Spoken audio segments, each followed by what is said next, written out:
Hey YouTube, Tim here. I want to do a quick update on the 2009 Road King Classic. One of the things I forgot to say in my last video was about one of the reasons I didn't want the Classic was because, one, all the chrome, not really into all that chrome.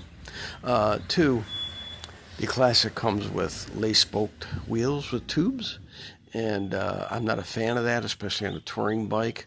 I tend to like aluminum wheels and tubeless tires.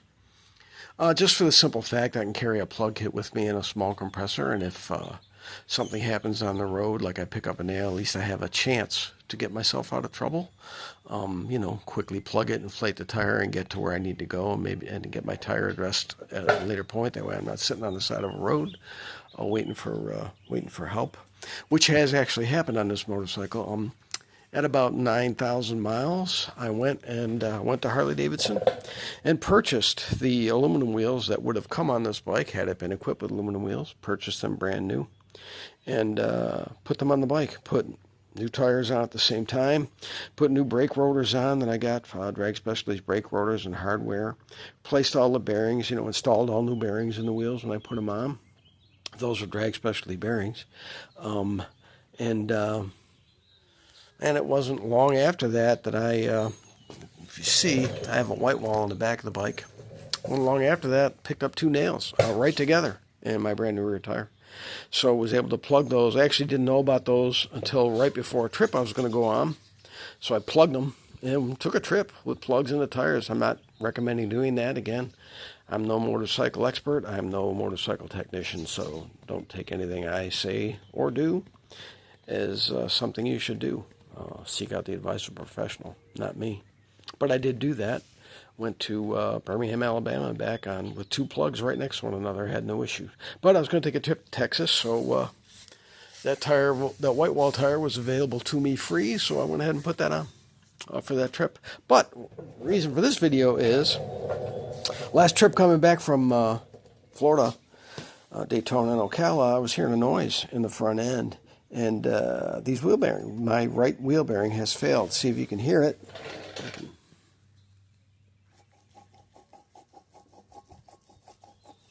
don't know if you can hear that. Check the ABS side, compare it to what it sounds like.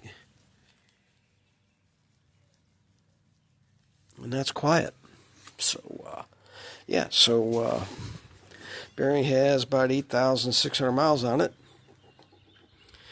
And it is noisy. So I got another set of bearings. These were Drag Specialty bearings.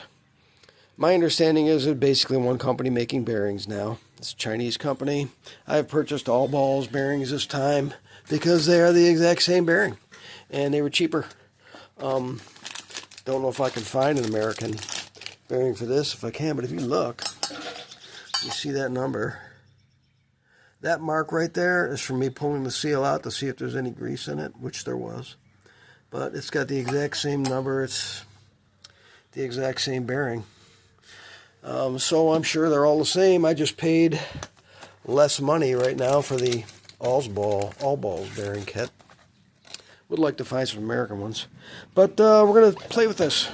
I did not have I assembled a bearing installer that was very similar to this out of Transmission Tools from the dealership I was working at, and installed those bearings. And they were fine.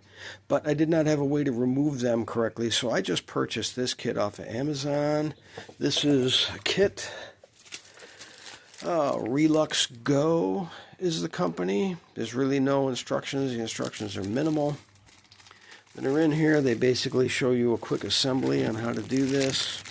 Of course, I'm already aware of how to do this, but we're going to give this tool a shot.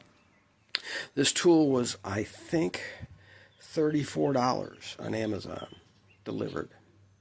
The bearings cost me $32, which means I'm into this whole thing for under $70. So if I get one use out of this bearing tool, I mean, the dealership would charge me an hour at whatever their rate is. I'm sure an hour. Plus their bearings are way more expensive. And they're the same bearings. Same company makes, you get a set of Harley-Davidson bearings. They're Chinese as well. So it's the same company. You're just paying more for them through Harley-Davidson.